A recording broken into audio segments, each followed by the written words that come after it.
What was the lowest point in your life? It was 3 years ago, in the dead of winter. My mom had been sick for months, cancer.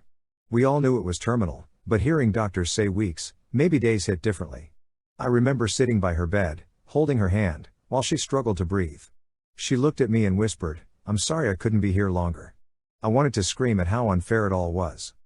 When she passed, I thought I was prepared. I wasn't. Her absence was a hole in my chest, and everything else crumbled around it. The job I hated but couldn't afford to lose suddenly felt unbearable.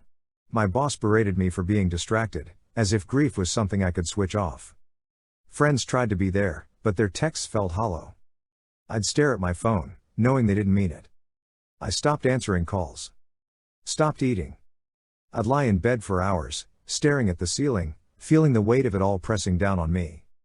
One night, I found myself sitting on the bathroom floor with a bottle of pills in my hand. I wasn't even crying, I was just empty. Like life had already given up on me, so why not return the favor?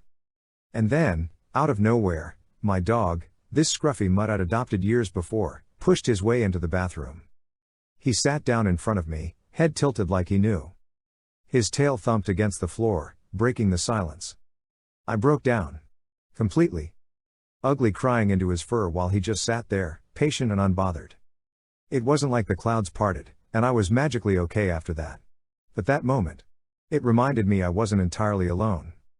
It gave me enough strength to call my sister the next morning and tell her everything.